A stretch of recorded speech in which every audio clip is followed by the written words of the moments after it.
दोस्तों, अगर आपको भी बेंगलुरु और हैदराबाद के बीच खेला गया हाई वोल्टेज मुकाबला पसंद आया हो तो हमारी इस वीडियो को दिल से एक लाइक जरूर कीजिएगा। दोस्तों, आखिरकार वह मौका आ गया जिसका हर किसी को बेसब्री से इंतजार था। आईपीएल 2024 के सबसे बड़े घमासान के लिए एक दूसरे के आमने सामने थी हैदराबाद और बेंगलुरु की cricket team. Rajiv Gandhi international stadium में जहां फैंस एक तरफ टी20 में 300 रन बनाने का इंतजार कर रहे थे, वहीं किस्मत को शायद कुछ और ही मंजूर था। जब टॉस के लिए सिक्का उछाला गया तो बेंगलुरु की किस्मत खुल गई।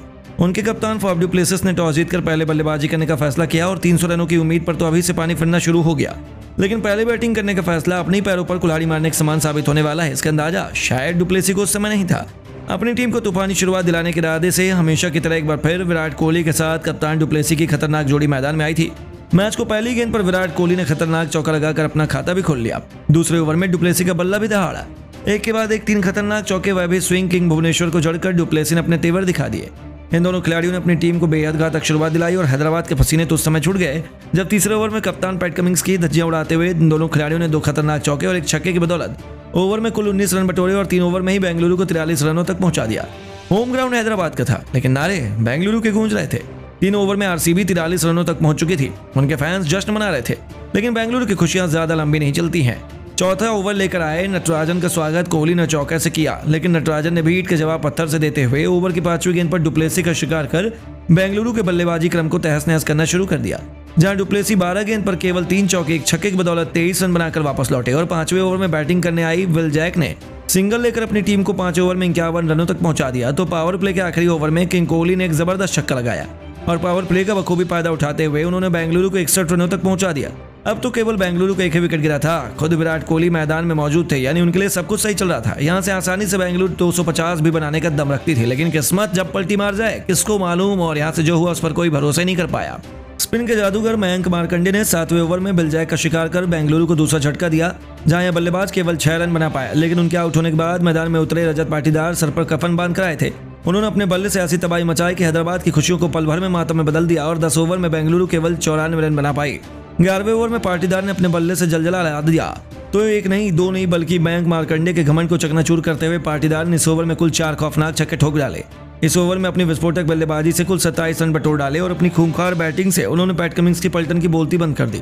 यहां तक कि विराट कोहली से भी पहले इस खिलाड़ी ने केवल 20 गेंद पर अपना तूफानी अर्धशतक ठोक कर पूरे मैच की दिशा दशा को पलट दिया। लेकिन दोस्तों, ज्यादा आक्रामक बनने के प्रयास में खिलाड़ी भी ज्यादा देर तक मैदान में नहीं टिक पाया। जयदेव नाथकट की घातक गेंद पर इस खिलाड़ी ने अपना विकेट गिफ्ट में दे बैठे और 20 गेंद पर 2 चौकों, 5 तूफानी छक्कों की बदौलत 50 रन बनाकर उन्हें वापस लौटना पड़ा। तो पाटीदार के विकेट ने मानो बेंगलुरु के बल्लेबाजों को किसी की नजर लगा दी।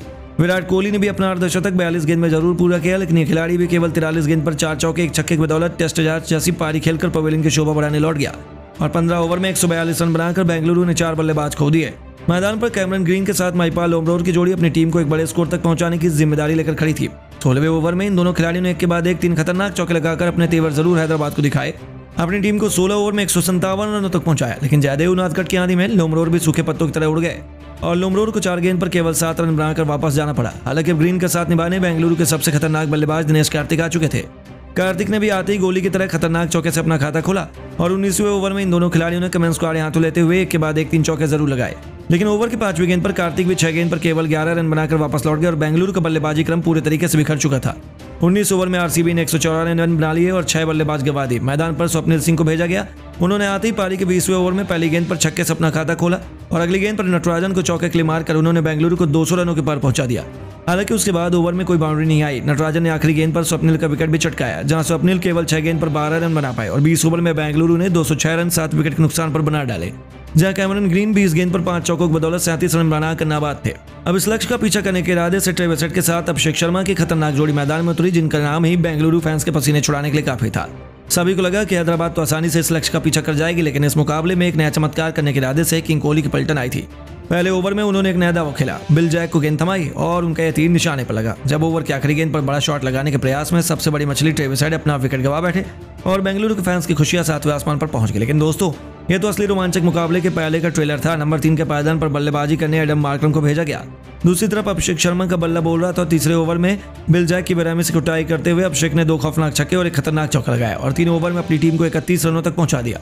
चौथे ओवर में उन्होंने यश दयाल का स्वागत भी चौके से किया, लेकिन ईस्ट ने ईंट का जवाब पत्थर से देते हुए चौथी गेंद पर अभिषेक शर्मा को पवेलियन की शोभा बढ़ाने भेज दिया, जहां पर यह बल्लेबाज 13 गेंद पर 3 चौकों और 2 तूफानी छक्कों की बदौलत 31 रन बनाकर वापस लौटा। हैदराबाद की पारी बिखरनी शुरू हो गई तो वहीं गरीबी में आता गीला। 5वें ओवर में स्वप्निल सिंह ने कप्तान एडम मार्करम को एलबीडब्ल्यू कर हैदराबाद की कमर तोड़ दी। अभी से बेंगलुरु ने हैदराबाद के होम ग्राउंड पर उनके फैंस की बोलती बंद कर दी, क्योंकि केवल 41 रनों पर हैदराबाद ने अपने 3 सबसे बड़े बल्लेबाज खो दिए। तो मैच बेंगलुरु के पक्ष में खड़ा हुआ तो अब नंबर 5 के पायदान पर बल्लेबाजी करने बेहद खतरनाक खिलाड़ी हेनरी क्लासेन आ चुके थे, जो अकेले ये मैच हैदराबाद को जिताने का दम रखते थे। आते ही उन्होंने एक जबरदस्त छक्का लगाकर अपने इरादे भी जाहिर कर दिए, लेकिन स्वप्निल ने तो दोस्तों आखिरी गेंद पर क्लासेन को चलता कर इस मैच को बेंगलुरु की झोली में ला खड़ा किया। यहाँ यह बल्लेबाज केवल 7 रन बनाकर पवेलियन लौट गया और 6 ओवर में हैदराबाद ने 56 रन बनाकर अपने सबसे बड़े टॉप 4 बल्लेबाज गंवा दिए। अब मैदान पर शहबाज अहमद के साथ नीतीश रेड्डी पर अपनी टीम को जीत की दहलीज तक ले जाने की जिम्मेदारी आ पड़ी। उन्होंने संभल कर बल्लेबाजी करते हुए 7 ओवर में अपनी टीम को 68 रनों तक पहुंचा दिया और अभी भी हैदराबाद को जीत के लिए 78 गेंद पे 139 रनों की जरूरत थी। बेंगलुरु ने मैच में पूरी तरह से शिकंजा कसा हुआ था और हैदराबाद के लिए इस लक्ष्य का पीछा करना आसान नहीं था, लेकिन हैदराबाद इतनी आसानी से हार मानती कहाँ है। एक बार फिर कांटे का घमासान हुआ और फिर आखिरी ओवर में बेंगलुरु ने जो किया वह देखकर पूरा क्रिकेट जगत हैरान रह गया। लेकिन दोस्तों, अब आपको क्या लगता है, हैदराबाद और बेंगलुरु में कौन सी टीम करेगी प्लेऑफ में क्वालिफाई? क्या अभी भी बेंगलुरु आईपीएल 2024 की चैंपियन बन सकती है?